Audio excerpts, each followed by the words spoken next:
having a private conversation, or any? How do they punish them? How do they find out? The inmates are up front. The fact that we got different with one case where, as I said earlier, they are calling that I and others coming in the context of community, like an observance, and just even any dialogue. And it's also important they even they have the administration is taking pictures of me and posted into all administrators. Just saying, they can't make any. If they see me even stuff come back to county jail, place them on lockdown. And but again, down to even basic conversation. Yeah, because I heard over the weekend they were saying they wanted you to come to the county jail. Is that where it started? Where they said if they to be punished if they mentioned your name? Is that what triggered it? Yeah, actually it's been an unofficial position taken, for quite some time, because even in places like Menard Prison, they have photographs of me, myself, and Chairman Fred Sr. in the gun towers. This latest situation is been intensified to the point about everything exposing the isolation to the beatings, and that they just kind of like we call it Donald Trump tactic. We just came out point blank and said, saying. In fact, what it was reported, the sheriff and members of Cook County administration had said something to the effect that who is this individual that has the ability to talk, even have to have the respect from all these different inmates. Because one of the inmates, when he was approached and said there was gang activity, one inmate said, "Wait a minute, we got this different organizations up here. Some of the people not even in the organization. But we all, this is about our life, you know what I'm saying? That we agree that we want Chairman Fred Hampton Jr. in to see what's going on here. So that's, we know historically, like even that's probably versus Malcolm X when the police said, wait a minute, just even seeing our people having respect for each other, for individuals, that in itself, in the eyes of the state, is seen as a crime. Right. Well, that's all right there, Chairman. We got to take a short break. Folks, you heard even itself, the inmates in Cook County Jail saying they want Chairman Fred to come in and see what's going on in the county jail. So far, we'll find out what Chairman Fred has decided to do. You want to join this conversation with the Chairman? Reach out to us, 800-450-7876. Get you in. Your call's next on FM 95.9 and AM 1450. WOL, where information is power.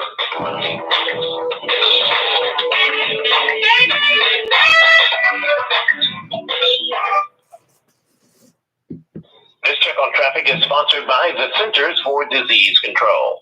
Now, the accident on the outer loop of the Beltway just before the 270 spur, looks like that's been cleared out of the way. But you're looking at delays continuing coming in from Colesville Road, coming out of Silver Spring, heading over toward Connecticut Avenue. You're jammed right now through that stretch. Until those delays start to diminish, it's going to be a slow ride for you there. Meantime, along DC 295, still sluggish northbound from the 11th Street Bridge up to Eastern.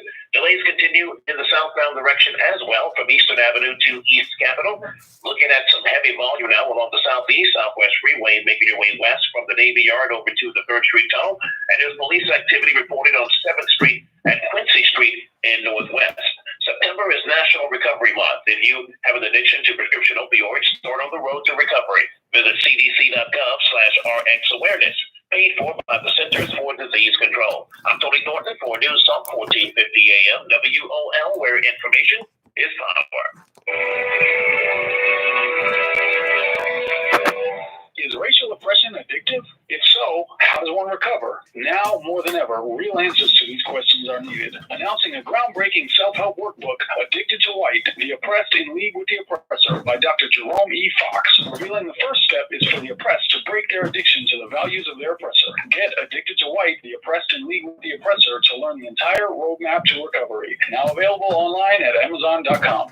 Are you stuck in a timeshare you want out of? Tired of wasting thousands of dollars? The Titan Exit Group wants to give you a free consultation on how you can be legally released from your timeshare contract. Stop the mortgage payments, cancel the never-ending maintenance fees, and terminate your timeshare. Call for your free consultation now at 800-200-0894. Get legally released from your timeshare. The call and consultation are absolutely free. Call 800-200-0894. 800-200-0894. The Carl Nelson Show, now available on iTunes. And I hear the same with this, folks. I guess it's Chairman Fred from Chicago. You know, Chairman Fred is opposite the streets of Chicago. Earlier, before he got on, we were telling you about the shootings that took place over the weekend. Even on Monday now, it's spreading to the shootings and how some of these weapons are finding themselves into the Windy City. But what's going on over the weekend, folks, is that some of the inmates of the Cook County Jail, as Chairman Fred mentioned, largest county jail in the country, they want Chairman Fred to come in and I guess investigate what's going on. So, Chairman Fred, have you decided what you're going to do, or are you still considering? Oh, it's no. So soon we heard that call. We the servants of the people. You know what I'm saying? It's an old saying. Tupac say, "Holler if you hear me." We hear them loud and clear. We have their loved ones. We heard this. We heard them. I want to get this audio to you. I'm seeing if Sister Cassandra can even the audio. There's no way possible I can deny the call from these brothers. You know, I'm sure sisters. What's going on there? It would be inhumane. It'd be disrespect to what we do. I don't want to be on. There's no way. So we fighting. You know what I'm saying? We on deck. In fact we were in front of the Cook County Jail the very next day. We were out there with the Justice for Nicholas Lee campaign. Had the bus. We had we called for the emergency code red. The people be right there in front of the county jail. We're gonna be going back. We're gonna be right there in front. We're gonna be flooding those call-ins. We setting this up. We got to go see about our people. No doubt about it. No, it's no consideration. We have to. So, what is the major concern for the inmates, Chairman? Death. When you say death from whom, because when we think of fights inside the jail, we think of treating the inmates. Is it the officials, the wardens, the guards? When you say death, what do you mean? There's a term that they use in regards to correctional centers, and I'm using that term loosely, called state property.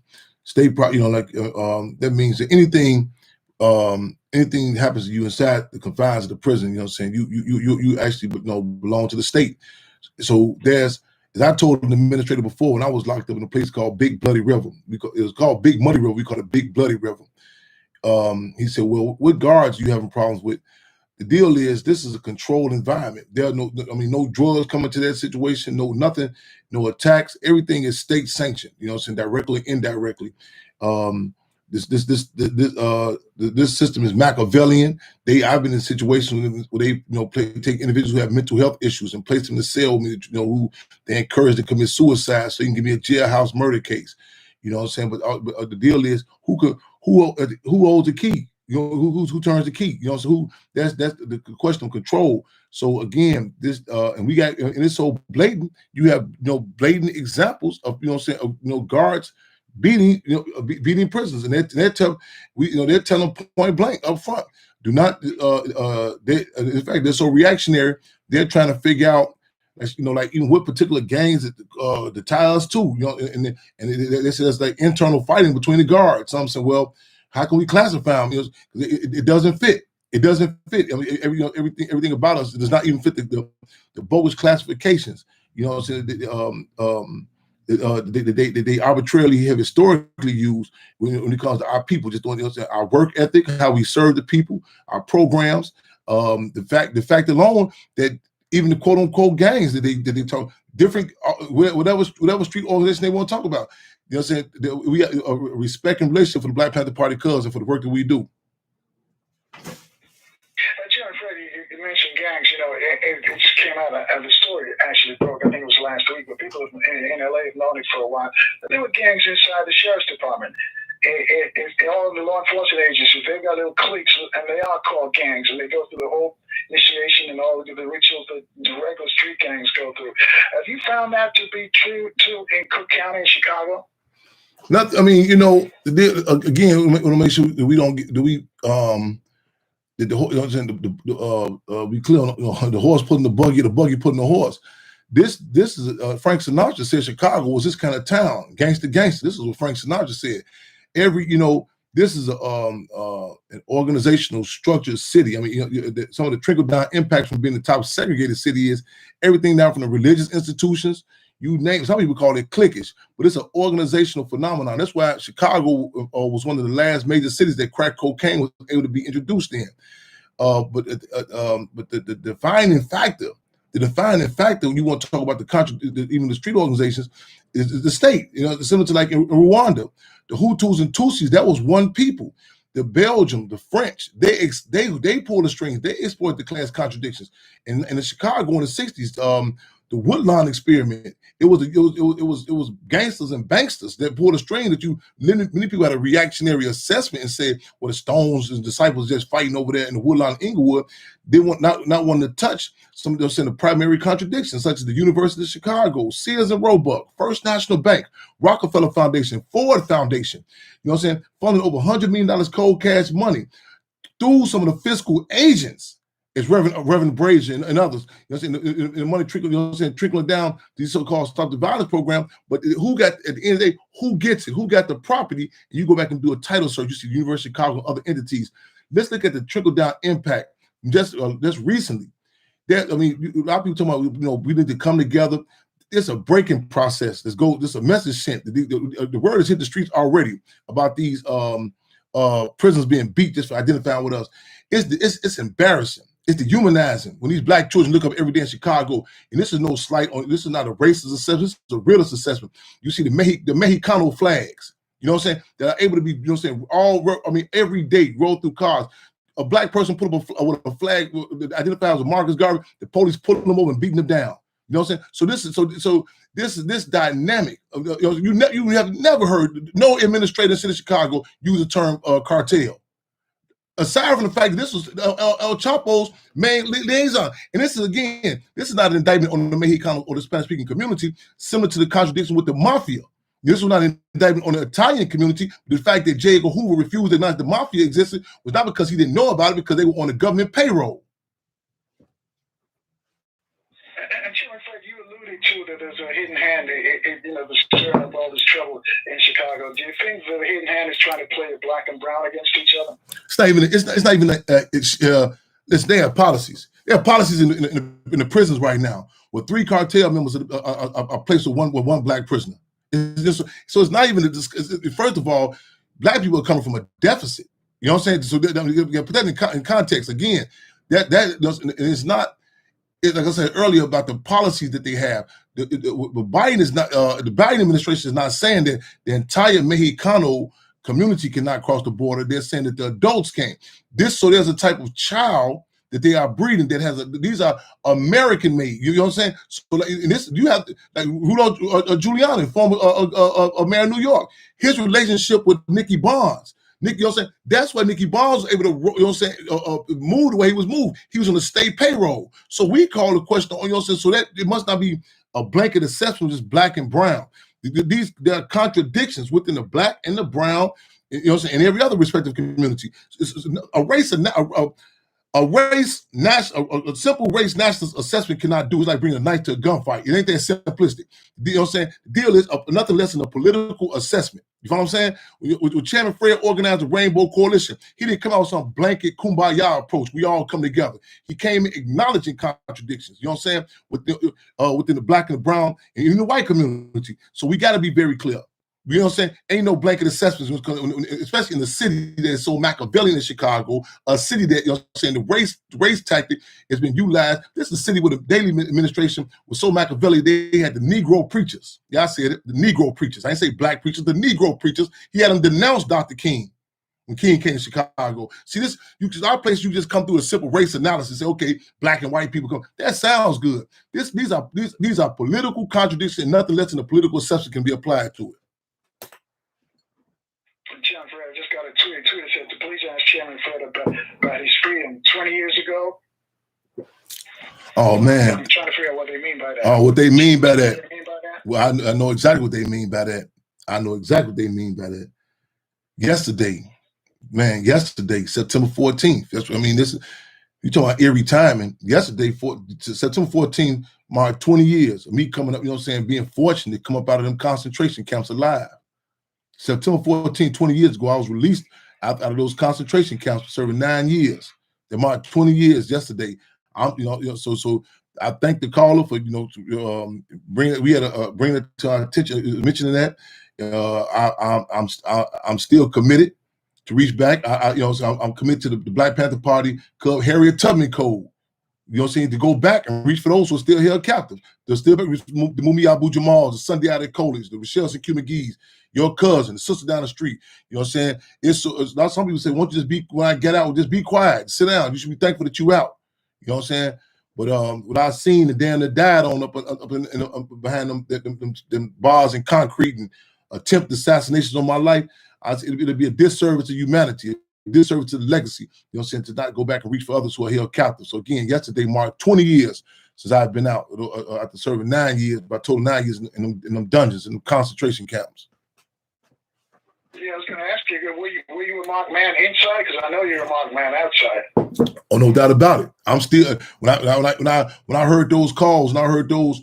I wish Cassandra could send this audio. I'm gonna try to text this audio to you to play this audio.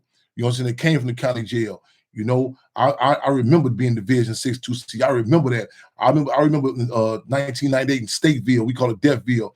Officer Voigt, Voight, August 1998, shooting at me through a gun tower. And a Mexicano prisoner pushing me out of the way, and him catching the buckshots in his collarbone. I remember in 1994 in Big Muddy River, the guards bringing Harold Washington food trays to me. In other words, poison food trays. I remember in 1999, Menard. You know what I'm saying? The guards. Oh, that's all right there, yeah. Chairman. Wow, what a story. Hold on, we actually have a movie made on your life. 800-450-7876 to speak to the chairman. Your calls are next on FM 95.9 and AM 1450. WOL, where information is power.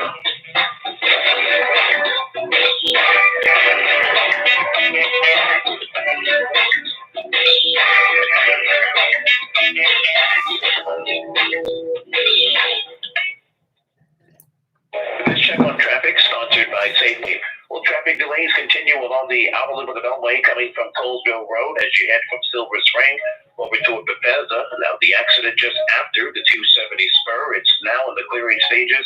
All of the activity now moved off to the right shoulder, but delays remain there. In a loop of the Beltway, it's a stop-and-go pace right now from Old Georgetown Road all the way out toward Georgia Avenue. Picking up some heavy volume delays along DC 295 heading north from the 11th Street Bridge up to Eastern, and in the southbound direction as well from Burroughs Avenue to East Capitol. Looking at some delays off and on the southeast-southwest freeway heading west from the Navy Yard over to the 3rd Street Tunnel as well. Safeway's specially trained pharmacy teams have partnered with the CDC, state, and local health departments to provide COVID-19 vaccines to you and your loved ones free of charge. Visit Safeway.com to learn more. I'm Tony Thornton for News Talk 1450 AM WOL, where information is power. It's about grit. It's about guts. It's about winning. Where we come from and what we can be. It's about DC and celebrating our football team. It's a Washington football team scratcher from the DC Lottery. You can win up to $50,000 as well as some exciting second chance opportunities. And you can continue your winning experience at DCILottery.com. Play a Washington football team scratcher only from the DC Lottery. At Charmin, we heard you shouldn't talk about going to the bathroom in public, so we decided to sing about it. I love my Charmin Super Mega Pro. It keep me going, yeah. Charmin got me chosen one. That's for them on my mind. Only Super Mega and I'm bleeding. Charmin's got my booty believing. Charmin Super Mega Roll is 6 regular rolls in one. Enjoy the go with Charmin. When COVID-19 hit, I lost my housing and didn't know what to do. Without help from VA, I might be homeless. Many veterans are facing financial hardship caused by COVID-19, putting them at risk of losing their housing. But VA has resources that can help. VA Supportive Services for Veteran Families program provides eligible veterans who are homeless or at imminent risk of becoming homeless with financial assistance for rent and utilities and other services to help protect them from housing uncertainty during this pandemic. If you or a member of your household served in the military and need help to stay in or obtain housing, call the National Call Center for Homeless Veterans at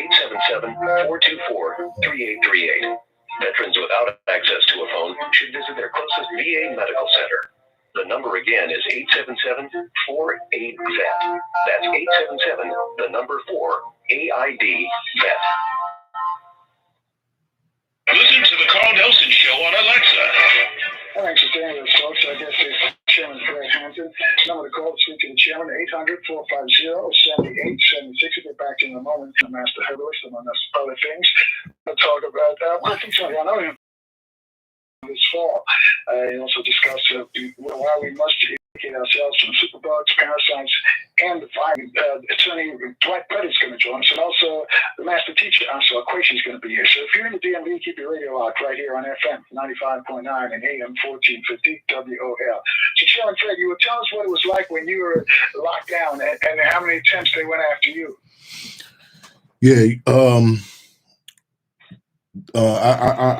I relate to what former political prisoner Minister UEP Nunes said that when he was released. He said, if it was not for the people, I may have the sentencing, even doing the quote unquote trial, because it really was a legal lynching. You know, I was sentenced to 18 years by the infamous Judge Michael P. Tillman. You know, this is one of the most politically connected judges back then as well as today. You know, I was sent to the I was in infamous Cook County Jail.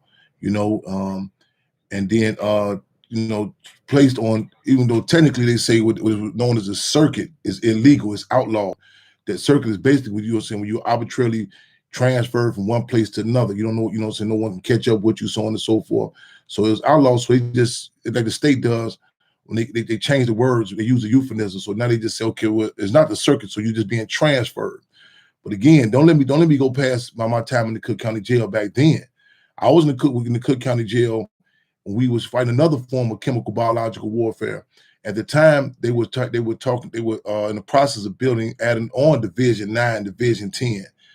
We challenged the campaign from inside the county jail about, you know, at the time they were stopping, you can't smoke cigarettes, and like so much stuff. A lot of times people say, well, they doing it because they just concerned for our health or something. You know, I don't know where that come from, you know.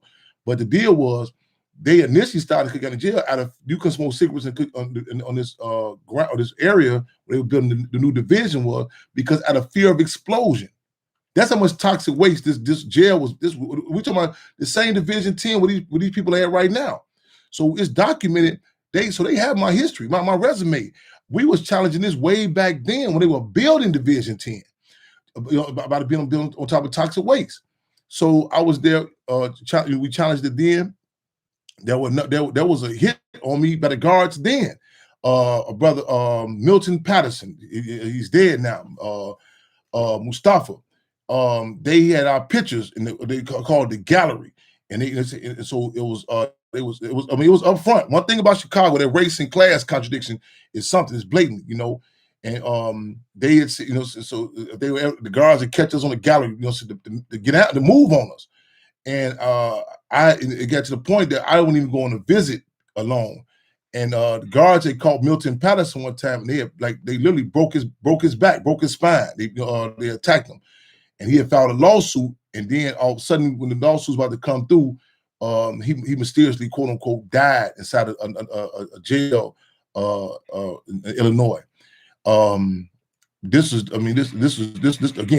Cook County Jail, and I was there in 1991.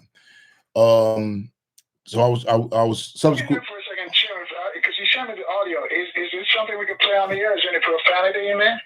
No profanity. No profanity. No profanity. That's yeah. So I can share with the listeners. Please do. This is from Cook County Jail 3 days ago. Please do. All right. I'm just do it.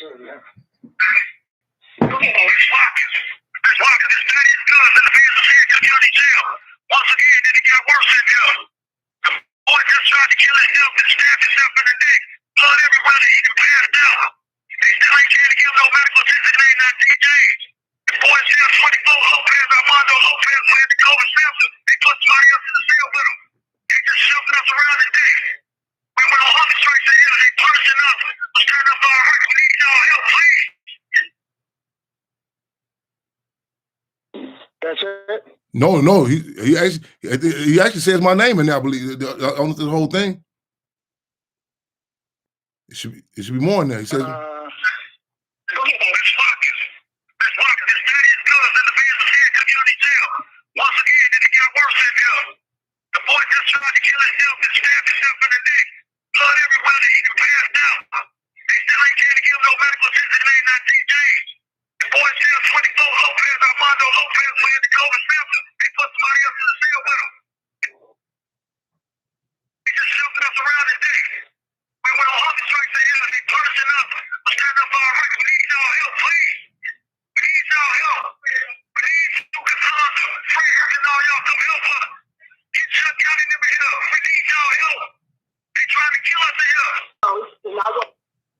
That's the full. That's it. That's it. So what actually is going on in there, Chairman? Less than 12 hours after that phone call, he was that's Daddy's D Good. He was beaten to the point of non-responsive. Less than 12 hours after that, he was it's documented. He's in Stroger Hospital, non-responsive. You can't make this up. Guards went into the cell. They went into the cell. 3 guards. I'm gonna say this as objectively as I can. This is reports we getting. So if people don't say, "Oh, Chairman, you tripping because the police killed your father," or "You tripping because the police did beat you, attack you before." Okay, 3 guards. Simple mathematics. The guards went in the cell with him. 3 guards. Again, next thing you know, he's being airlifted to the other prisoners heard gurgling. He's being airlifted to Stroger. That's the hospital. That's outside of Cook County Jail. Cermak is the hospital inside the county jail. He's been airlifted. So you know what I'm saying? So we just got word. His parents, his wife, and his parents, they're supposed to be calling in today too. He's supposed to be out the hospital now. You know what I'm saying? But we haven't confirmed that. You know what I'm saying? So we still checking on updates. You know what I'm saying? This is going down as we speak. So how did they find out about the recording? Was it played so that the guards or the administration at Cook County Jail could hear it? It's so arrogant in Chicago. It's up again. You can ride past and see people are writing with blood. Let me say this again. I know I'll be speaking fast sometimes. People are writing with blood on the windows. Their blood with blood. Help us with blood. They're not. I'm not talking about spray paint with their blood. That's how. It's so blatant. It's like this hidden hand. This secret conspiracy. It's up front. It's up. So what are they doing though? I hear that they're crying out for help, but what's going on?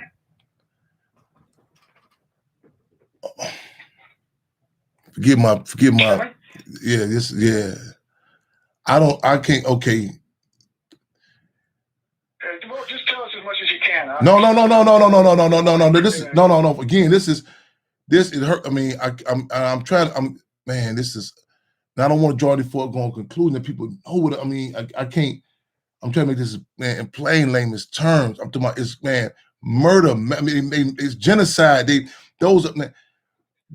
is the same Cook County Jail where I've talked about years ago, where 17-year-old women are forced to rinse out their sanitary napkins. I'm trying to make this as clear as I can. I'm trying to and hear me out. It's painful I'm having flashbacks, of being up in this dungeon, this concentration camp. As I speak, I'm having flashbacks about this. This is the same Cook County Jail that Chairman Bobby Seale talked about when he was on the conspiracy, where they had him at. Go look at his book. You know what I'm saying? This is what's the sister, the entertainer, the sister who was talking about Clive Davis, Jaguar, right? You heard her? Yeah.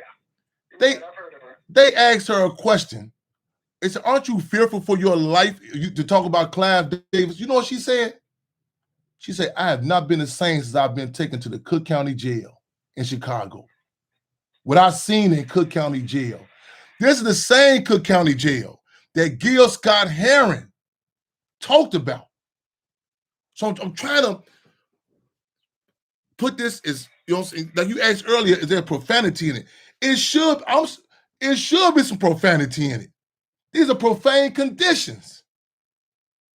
17-year-old women are forced to rinse out their sanitary napkins.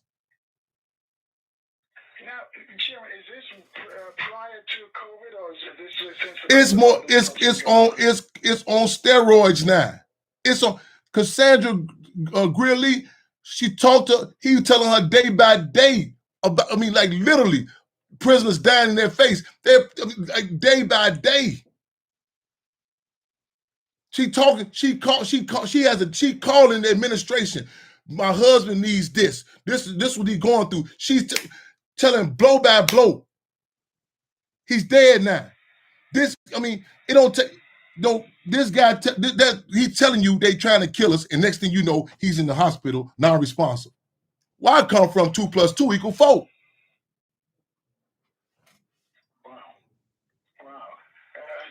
It seems like a crazy question because it's been going on for some time. I know you've been on the front line. But any help? The quote-unquote civil rights people, the church people that outside, any of those folks? It's a constant battle. What's going on? We've been out there challenging this. And let me get okay. Let me try to put this in context too. Go look at an old episode of 60 Minutes. The sheriff himself said Cook County Jail is the #1 mental health institution in the country. This is what the sheriff said on 60 Minutes. That's what he said. We have been consistently trying to challenge this. It's an ongoing battle. And again, as Minister Huey P. Newton said, prison is a microcosm of the outside community. So what's going on in the general community is more intensified, concentrated inside there. You know what I'm saying? And sometimes it's like the prisoners in Abu Ghraib. They said, why didn't you talk about this? Some said we did file grievances. We tried to tell people. Then some said it was so embarrassing what happened to us. We wanted to just forget. Brother Carl Nelson, there are grown men. I know grown men that you cannot pay them to drive past Cook County Jail to this day. I know grown men that you cannot pay to go, that will go out of their way to take a longer route. They will take a longer route. You heard about the rapper, the young guy about a month, 2 months ago that was shot 57 times after he was released from Cook County Jail? Right. Almost in front of the jail, right? No, say it again, Brother Carl. What you say it was that? It was in front of the jail? Close to the jail? No, say it one more time what you just said. It was in front of the jail or close to the jail he got shot? Tell you how important what you just said. Brother Carl Nelson, he was not in the front of the jail. He was released at nighttime in the back of the jail. In the back of the jail. Released at nighttime. Right there, Chairman. Chairman Fred, I'll let you finish that story on the other side. We're going to take a short break. We're close to the top of the hour, so some of our stations can identify themselves down the line. Stations like FM 95.9 and AM 1450. WOL, where information is power. I got connect. Okay, yeah. Oh man, that's let me know what's best for you. Email, phone, or what? Are you a person to person? Are you in Chicago? What? That's deal. So we can connect up. Free them all, y'all. Y'all contact. What's the contacts? I'm not good with my email. I'm working on it. Phone. Okay. I inbox you a direct number to call me on. Yeah. I mean, not inbox me. Excuse me. DM me, and I'll send it to you directly. So let me know y'all that. Salute right back to you. I'm honored to serve. We honored to serve. It's one every day in our community when we come together, extending hands of compassion, service, and hope to those who need it most. We trying to get to Louisiana. Friday marked the 51st anniversary of the police attack and Desire Projects. We're trying to get down to New Orleans. We're trying to come down now. And we're trying to get to Chairman Fred's tombstone, check him on Chairman Fred in Haynesville, in Louisiana. We're working on that as we speak. So we ain't talking about coming empty-handed either. We talking about coming on, bringing supplies and everything down there. Matter of fact, y'all hit us up for support. Save the Hampton House. SaveTheHamptonHouse.org. Hit the donate button. The Cash App. $ Save the Hampton House. PayPal. Chairman Fred Jr. @gmail.com via PayPal. Subscribe. Hit the YouTube. Chairman Fred Hampton Jr. on YouTube. Share it. Subscribe to it. We want them phone calls calling up in there. We want that same call them prisoners in Attica call. They wanted Chairman Bobby Seale to come in the observers committee to come and see what's going on. they have already made the call. They want Chairman Fred Hampton Jr. up in Cook County Jail, part of the Observers Committee. You know what I'm saying? And we want to flood the call to Sheriff Tom Dart. We want to challenge this bogus, arbitrary classification of the so-called gang. We want that eradicated. We want that eradicated. 1450 and 95.9. Worldwide at WOLDCnews.com.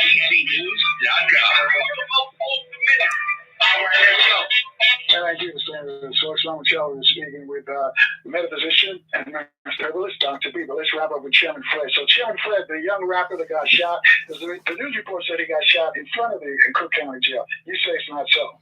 Community report says that back dark space of Cook County Jail, that back where all type of stuff go down. It's a known tactic. When a lot of people, when you release, what time did they let you out? What they let you out at? The relationship they have with back to some of these so-called gangs and the cartel, they put you right in a certain area. It's so intense. Some people have refused even to leave the county jail.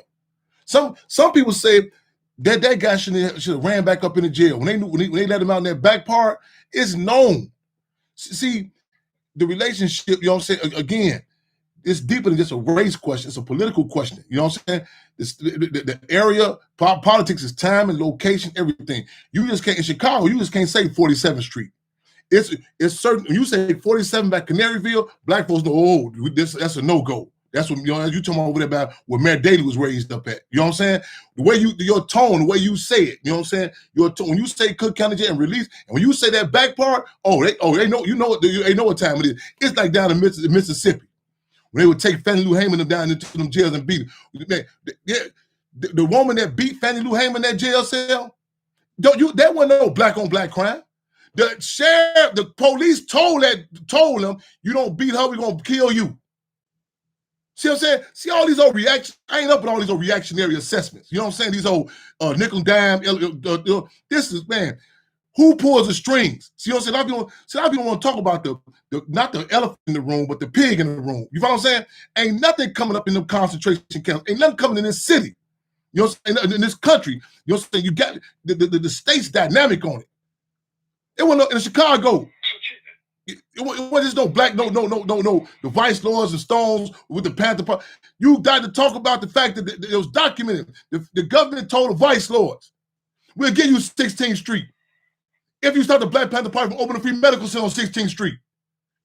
Chairman Fred exposed those contradictions. He ain't cut no corners of nobody, state or whoever. He heightened the contradictions. Said, you know what I'm saying? All police don't wear uniforms. Subsequently warned them, the Vice Lords, to work at the free medical center. But it also exposed some relationships. Chairman Fred, we gotta let you go, but before we let you go, so what's next? What's the next move? Because we're here about we moving and grooving. We moving. We helping them. Yes, it is. We want them phone calls flooding in the Cook County Jail. Call Sheriff Tom Dart. We want that community observers team to be able to go up in there. We definitely want that bogus, outdated tactic, that so-called gang label classification taken away. We want, you know what I'm saying? We want that. It's an offensive. We want to call Sheriff Tom Dart's office, the mayor's office, everybody else. People say, well, the mayor ain't gonna do with that. Call the garbage collector. You know what I'm saying? But Sheriff Tom Dart's office, if they have nothing to hide, we want Chairman Fred Hampton Jr. The prisoners, they made it very clear what they want. To come in there and see an observance, what's going on. The media come up in there and they can get some of the civil rights organizations, they can get some of them too, you know what I'm saying? So you get some softballs, go up in there, you know what I'm saying, kind of, you know, I know, cut it down a little bit. Get them go up in there with us. All right, Chairman Fred, keep us in the loop. Thank you for sharing that with us. So let's hope everything works out at the county jail for the folks there in captivity. That is the good. Man, check on the status. No doubt about it. All right, thanks, Chairman. Thank you, my brother. That's Chairman Fred Hampton, folks. You know Chairman Fred is his office in the streets of Chicago, and heard what's going on in the county jail, and soon he makes a call for Chairman Fred to come and investigate, and he told you